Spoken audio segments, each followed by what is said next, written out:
जिन्ना साहब ने एक पेपर निकाला, उनके हाथ में दे दिया, ब्लैंक पेपर, नीचे अपने साइन कर दिए, पेन भी दे दिया कि आप लिख लीजिए, जो आपको पसंद हो वो शर्तें लिख लीजिए, पर आप पाकिस्तान में मिल जाइए। मैं एक शर्त पे कर सकता हूं, अगर कभी हिंदू और मुसलमान का झगड़ा हो तो जिन्ना साहब मुसलमान का साथ नहीं देंगे।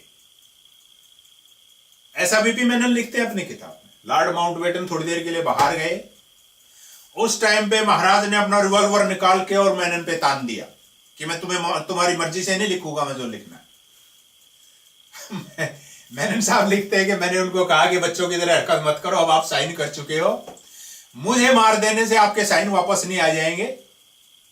खैर, ये बात मैं इसलिए बता रहा हूं कि जब भारत में राज्यों का विलय हुआ, स्थिति कितनी फ्लूइड रही होगी, उस टाइम के शासक कैसी असमंजस में रहे होंगे, और यह बात संविधान बनाने वालों के दिमाग में थी जब संविधान डिस्कस किया जा रहा था, जब संविधान का मसौदा डिस्कस किया जा रहा था।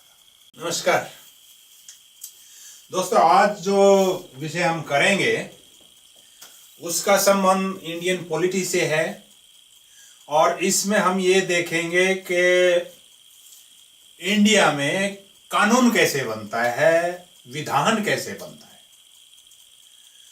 सबसे बड़ा जो विधान है, जिसको संविधान कहते हैं, कॉन्स्टिट्यूशन कहते हैं, सबसे पहले उसको बनाया गया और उसी में सब लिखा गया कि आगे कानून कैसे बनेंगे, आगे विधान कैसे बनेगा। और मैं अगर आपको थोड़ा सा पीछे ले जाऊं इतिहास में, आजादी से पहले, तो हमें आज जो विषय कर रहे हैं उसको समझने में और आसानी रहेगी। दिन 20 फरवरी 1946, स्थान ब्रिटेन की संसद। ब्रिटेन के प्रधानमंत्री लॉर्ड एटली ने अपने भाषण में दो मुख्य बातें कही। पहली, जून 1948 तक हम भारत की सत्ता वहां के लोकल लोगों को सौंप देंगे, यानी भारत को हम आजाद कर देंगे, जून 1948 तक। दूसरी उन्होंने जो महत्वपूर्ण घोषणा की वो ये कि इंडिया की आजादी को फैसिलिटेट करने के लिए नए वाइसराय लॉर्ड माउंटबेटन वहां जाएंगे। कुछ दिन के बाद लॉर्ड माउंटबेटन इंडिया में आए। उन दिनों की इंडिया में सत्ता कैसी थी, कितना बड़ा राज्य था, उसको जानने के लिए आपको दो चीजें यहां समझ लेनी चाहिए।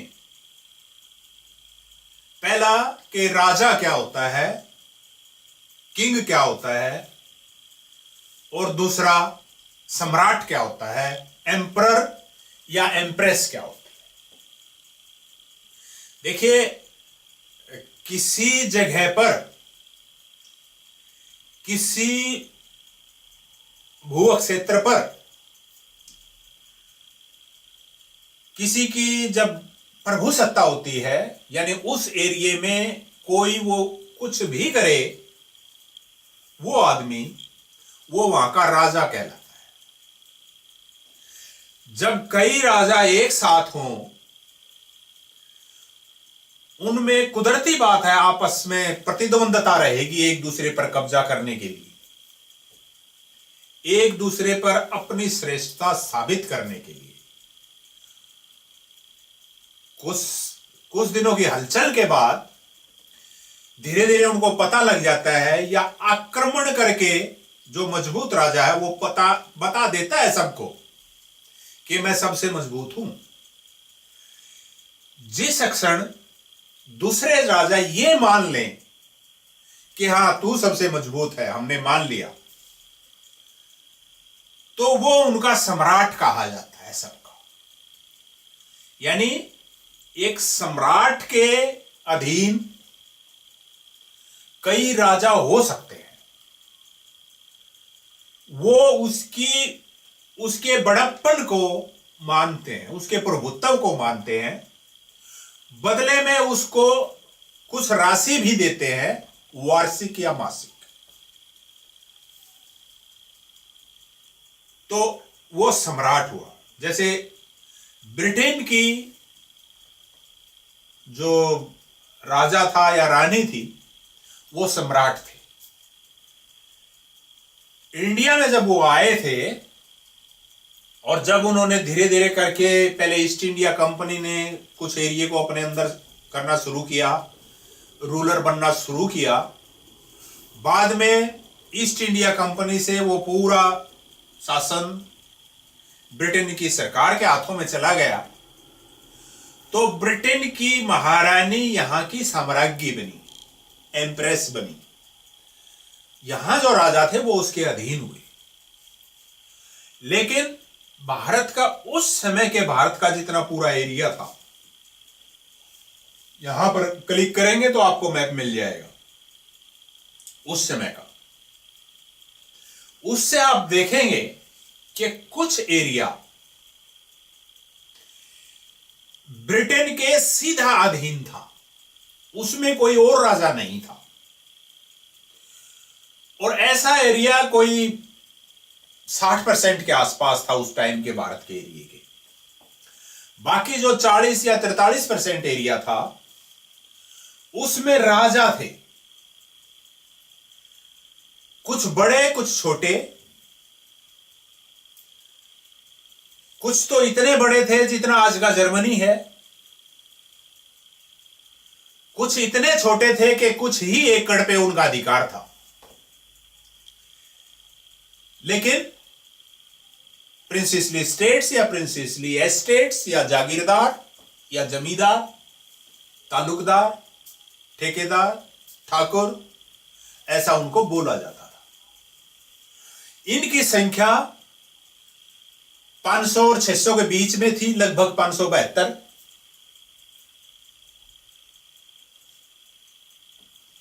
अब आप आइए कि जब आजाद होने की बात आई, जब इंडिया को आजाद करना था, तो यह क्वेश्चन आया कि जो एरिया अंग्रेजों के अधीन है, वो तो ठीक है, आप वहां से जो चुने हुए रिप्रेजेंटेटिव है उनको आप सौंप देंगे।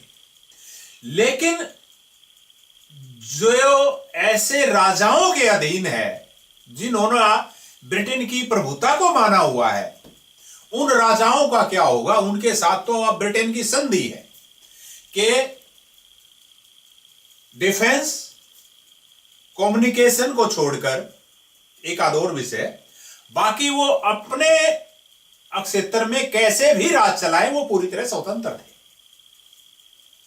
बदले में वो ब्रिटेन की महारानी को अपनी साम्राज्ञी मानेंगे। ये उनकी संधि थी उन राजाओं की और ब्रिटेन की साम्राज्ञी की।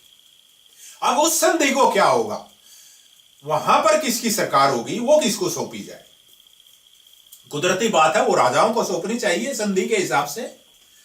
तो यह प्रावधान हुआ कि जो एरिया ब्रिटेन के सीधा कंट्रोल में है, 57% के अराउंड, वो एक हिस्सा पाकिस्तान बनाकर दिया जाएगा, जिसमें मुस्लिम बहुल क्षेत्र था। बाकी हिस्सा इंडिया को दिया जाएगा, दो प्रभुता संपन्न राष्ट्र बनेंगे। लेकिन जो प्रिंसेसली स्टेट्स हैं 574 के आसपास या 572, उन राजाओं को यह निर्णय करने का अधिकार होगा कि वो पाकिस्तान के साथ मिले या इंडिया के साथ मिले या इंडिपेंडेंट रहे। लेकिन वायसराय जो माउंटबेटन आए, लॉर्ड माउंटबेटन, उन्होंने उनको समझाया कि आप ऑफिशियली आधिकारिक रूप से आपकी मर्जी है किसी के साथ भी मिले, बट प्रैक्टिकल ये रहेगा कि आप ये निर्णय लेते हुए कि किसके साथ मिलेंगे, ये देख लें कि आपकी प्रजा में हिंदू ज्यादा है या मुसलमान ज्यादा है, आपके आसपास के जो स्टेट है वो पाकिस्तान के साथ मिल रहे हैं या इंडिया के साथ मिल रहे हैं, इन चीजों का आप ध्यान रखें। लगभग बहुत सारे राजाओं ने निर्णय ले लिया। कुछ ऐसे एरिया थे जो बॉर्डर पे थे पाकिस्तान और इंडिया के, उनके लॉबिंग चली, पाकिस्तान ने लॉबिंग की, इंडिया ने लॉबिंग की, कोशिश की कि अपने अपने राज्य में मिला लें, अपने देश में मिला लें। उन दिनों में भारत में यह काम सरदार वल्लभ भाई पटेल कर रहे थे। उनका नाम ही मिनिस्टर ऑफ स्टेट्स रखा गया था, क्योंकि वो जो प्रिंसली स्टेट्स थे उनके साथ बातचीत करने का उनका प्रमुख काम था। उनके सेक्रेटरी जो थे मिस्टर वीपी मेनन, उन्होंने बाद में अपनी एक किताब the story of the integration of the Indian states में लिखा कि किस तरह से जद्दोजहद चलती रही। उन्होंने एक वाक़या भी अपनी उस किताब में लिखा है, एक इंस्टांस लिखा है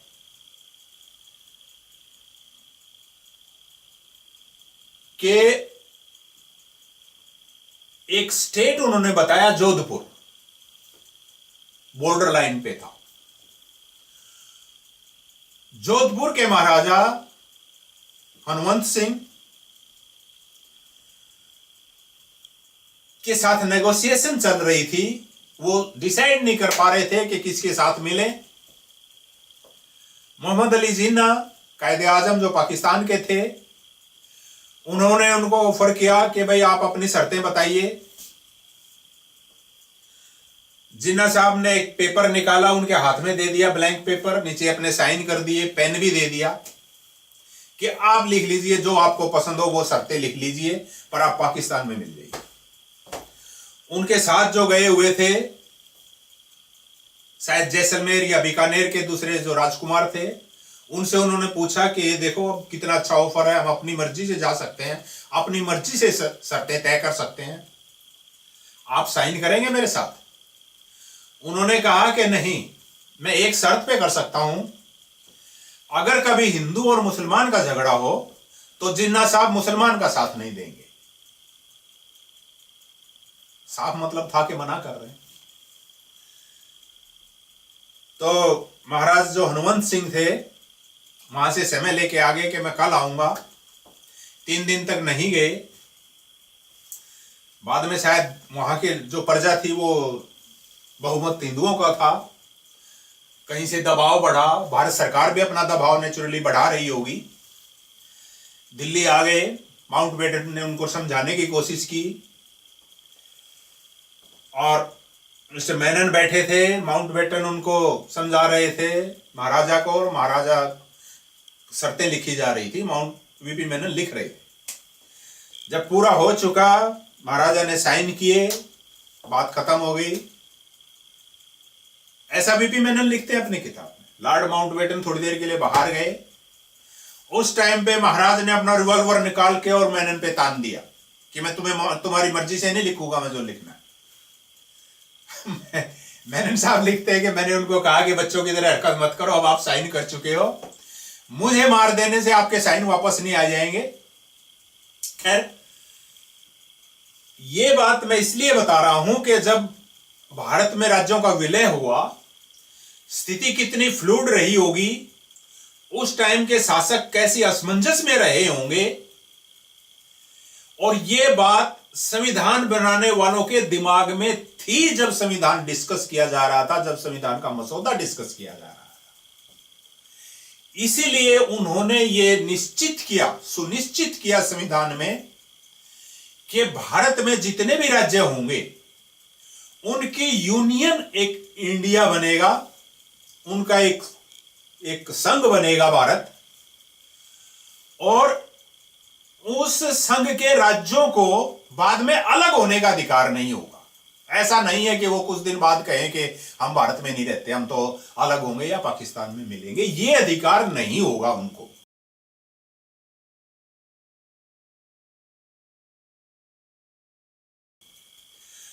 अब आप आ जाइए कॉन्स्टिट्यूशन के आर्टिकल नंबर 1 पे।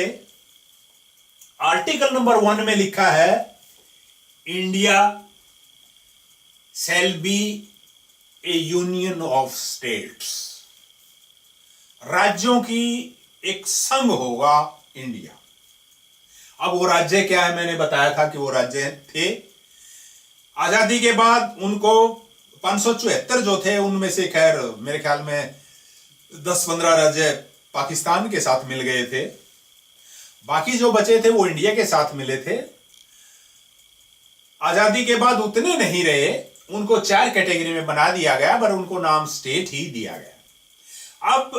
अब हम आते हैं कि उन राज्यों की सरकार कैसे चलेगी। ये संविधान में लिखा गया है कि उनकी सरकार कैसे चलेगी। अब आप देखिए, थोड़ा सा एक मैप ले लें, उनमें से कोई भी एक राज्य ले लें। मान लिया ये एक राज्य है, इसके साथ लगता ये एक राज्य है, ये एक और राज्य है, ये ऐसे ऐसे मान लिया राज्य है, और ये पूरा इस तरह से भारत का एक नक्शा मान लिया बन रहा है। मैं रफ बना रहा हूं, आप माइंड नहीं करना इसको। अब ये जो राज्य है, पहले इसकी सरकार का देख लेते हैं कि इसका शासन, इसके लिए कानून कैसे बनेगा और ऐसा संविधान में कैसे लिखा हुआ है। इसमें यह लिखा हुआ है कि इसकी जो टेरिटरी है राज्य की पूरे की, इसको आप छोटी छोटी कॉन्स्टिट्यूएंसी में बांट दो पॉपुलेशन के हिसाब से, यानी हर एक में जो पॉपुलेशन हो वो एक जैसी हो, ऐसी कॉन्स्टिट्यूएंसी बना दीजिए।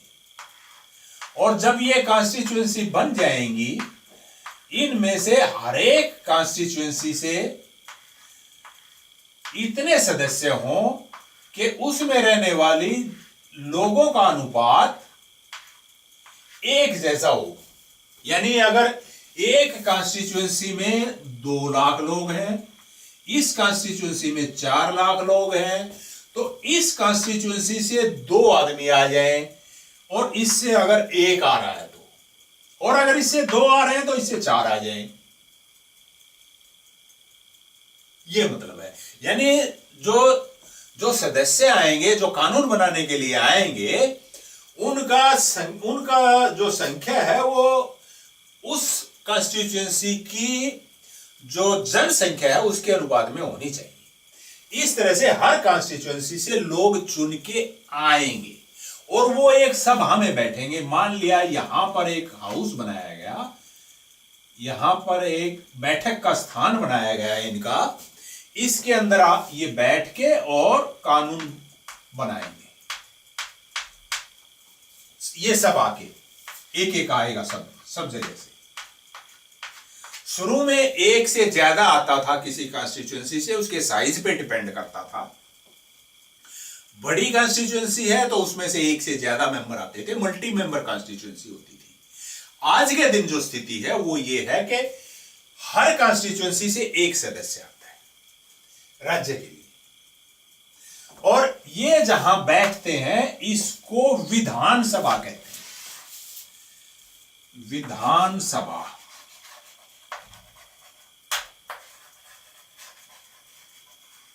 Legislative assembly.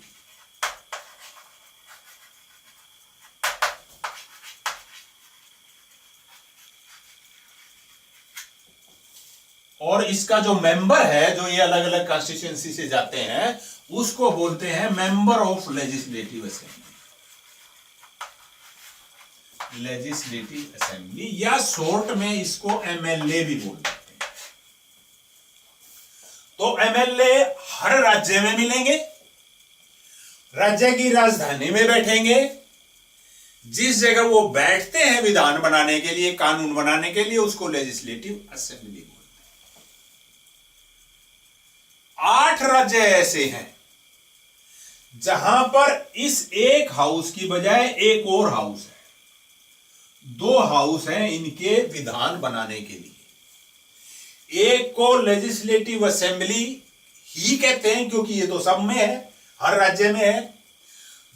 जिनमें जो दूसरा हाउस है उसको लेजिस्लेटिव काउंसिल बोलते हैं।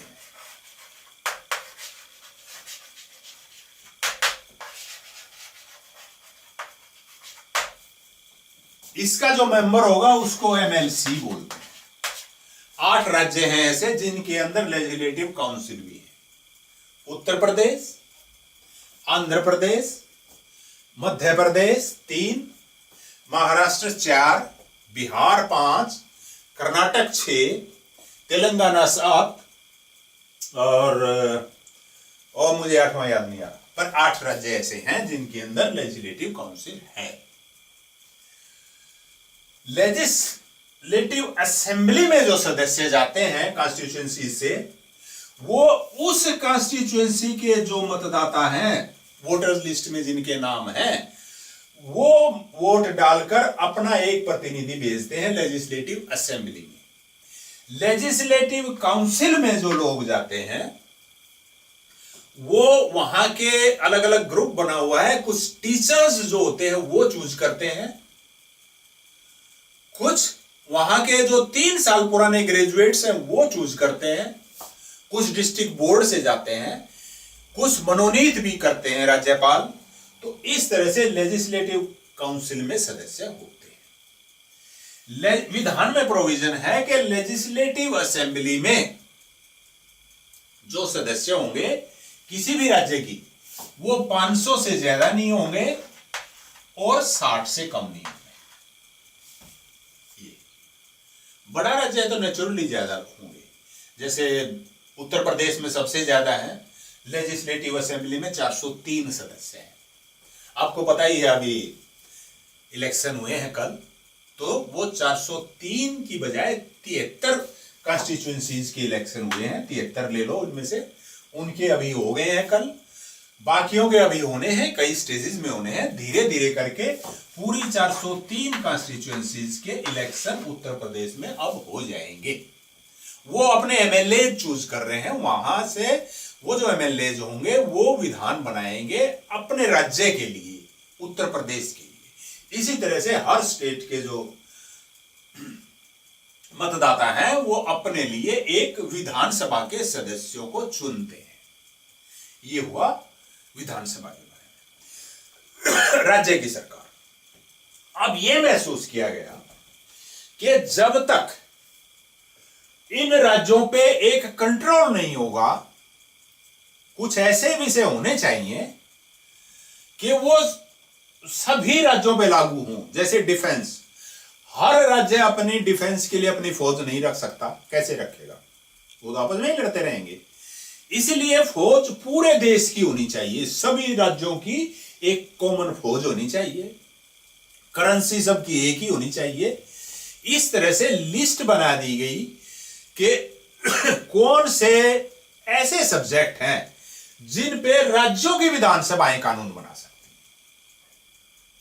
कुछ ऐसे विषय थे जिन पे कानून बनाने के लिए एक यूनियन गवर्नमेंट का प्रावधान रखा गया, यानी ऐसी गवर्नमेंट जो कहीं देश में, जो पूरे देश की एक राजधानी बने, उस राजधानी में वो लोग बैठे और वो पूरे देश के लिए कानून बनाए। उनको फिर कुछ विषय दे दिए गए कि इन विषयों पे पूरे देश के लिए कानून बनेगा, और ये जो हाउस है बीच में जो पूरे देश के नाम का है, इसको पार्लियामेंट कहा गया, यूनियन पार्लियामेंट। ये कानून बनाए, इसमें सदस्य जो आएंगे वो पूरे देश से चुन के आएंगे। इसमें जो कानून बना सकती है पार्लियामेंट, उसकी एक लिस्ट बनी, उसको आप लिस्ट 1 कह लें। जिन पे राज्य सरकारें बना सकती हैं उसको लिस्ट 2 कह लें। कुछ ऐसे मामले थे जिन पे राज्य सरकार भी बना सकती है, केंद्र सरकार भी बना सकती है, उसको लिस्ट 3 कह लें। ये तीनों लिस्टें संविधान के 7वें शेड्यूल में दी हुई है, आप चाहें तो वहां पर देख सकते हैं। अब हम आज पार्लियामेंट के बारे में पढ़ेंगे, यानी यूनियन पार्लियामेंट जो पूरे देश के लिए कानून बनाती है, उसके बारे में आज पढ़ेंगे। आर्टिकल नंबर 79 में यह कहा गया है कि पार्लियामेंट किस किस से मिलकर बनेगी, और उसमें यह कहा कि पार्लियामेंट में प्रेसिडेंट होंगे एक तो, और 2 हाउस होंगे। एक का नाम रखा जाएगा काउंसिल ऑफ स्टेट्स, काउंसिल सी लिख लें इसको, काउंसिल ऑफ स्टेट्स। और एक को कहा गया, आप इसको एल लिख लें, इसको कहा गया house of states, house of people, sorry,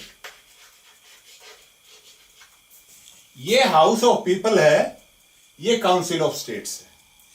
1954 में इनके हिंदी नाम भी दे दिए गए। हाउस ऑफ पीपल को लोकसभा कहा जाने लगा और काउंसिल ऑफ स्टेट्स को राज्यसभा कहा जाने लगा। राज्यसभा से आप ये मत समझ लेना ये किसी राज्य विशेष की है। राज्यसभा इसको इसलिए कहते हैं क्योंकि इसमें सदस्य राज्यों से आते हैं। लोकसभा में भी राज्यों से ही आते हैं सदस्य तो, लेकिन राज्यसभा में जो सदस्य आते हैं वो राज्यों की विधानसभाएं, जो हमने अभी डिस्कस किया था, जो एमएलएज हैं, वो यहां भेजते हैं अपने प्रतिनिधि को। ये राज्यसभा हुई, काउंसिल ऑफ स्टेट्स हुई और हाउस ऑफ द पीपल या लोकसभा हुई। अब इसमें सदस्य वगैरह कितने होते हैं, इन तीनों से मिलकर पार्लियामेंट बनती है। ये क्वेश्चन कई बार आ जाता है और हम ये ना कह दें कि भाई पार्लियामेंट में लोकसभा और राज्यसभा ही होते हैं, प्रेसिडेंट भी उसका एक हिस्सा है। अब कंपोजिशन देखिए काउंसिल ऑफ स्टेट्स का देख लें पहले। जो राज्यसभा है, राज्यसभा में 250 सदस्य हो सकते हैं, ऐसा संविधान में लिखा है। टोटल 250 हो सकते हैं। 250 में से 12 सदस्य मनोनीत होंगे राष्ट्रपति द्वारा। बाकी जो 238 हैं वो राज्यों से होंगे, जो भी हमने राज्य किया था। 29 राज्य इंडिया में हैं, इन 29 राज्यों से होंगे सदस्य। इनकी जो विधानसभाएं हैं वो चुन के भेजेंगी, 238 सदस्य बनेंगे ये धीरे धीरे करके। और 2 जो केंद्र शासित प्रदेश हैं, जो पूरे स्टेट नहीं है लेकिन उनमें विधानसभाएं हैं, दिल्ली और पांडिचेरी, 2 ये और 29 ये, इस तरह से 31 राज्य और केंद्र शासित प्रदेश, 29 राज्य और 2 केंद्र शासित प्रदेश। इनके जो एमएलएज हैं वो अपने प्रतिनिधि चुनकर भेजेंगे। उनकी संख्या ज्यादा से ज्यादा 238 हो सकती है। 12 सदस्य मनोनीत होंगे, राष्ट्रपति द्वारा नॉमिनेटेड होंगे। इस तरह से टोटल संख्या 250 हो सकती है। लेकिन आज स्थिति यह है कि इनकी संख्या 200, ये जो 12 तो है ही है, इसके अलावा 233 सदस्य राज्यों की विधानसभाओं से और 2 केंद्र शासित प्रदेशों की विधानसभा से आए हुए हैं। 233 और 12 245। 245 इफेक्टिव स्ट्रेंथ आज है राज्यसभा की। राज्यसभा में 245 सदस्य हैं, उनमें से 12 नॉमिनेटेड है, 233 इलेक्टेड है राज्यों की विधानसभाओं से, और पांडिचेरी और दिल्ली को राज्य ही मानते हैं इस पर्पस के लिए। 250 टोटल हो सकते हैं। ये हो गया राज्यसभा का कंपोजिशन। अब लोकसभा का कंपोजिशन देख लीजिए लगे आप। कॉन्स्टिट्यूशन में प्रोविजन है कि लोकसभा में 550 सदस्य हो सकते हैं। इनमें से 530 सदस्य राज्यों से आएंगे, जो 29 राज्य हैं, इनसे आएंगे 530, और 20 सदस्य, एक्चुअली वर्ड जो लिखा है कॉन्स्टिट्यूशन में वो लिखा है नॉट मोर देन 550, यानी 550 से ज्यादा नहीं होंगे, 550 से कम ही कम होंगे। एक्चुअल में आज 545 है, पर मैक्सिमम 550 हो सकते हैं। 530 29 राज्यों से आएंगे, ये पूरे 530 हैं आज। ये जो 20 हैं ये केंद्र शासित प्रदेशों से आएंगे,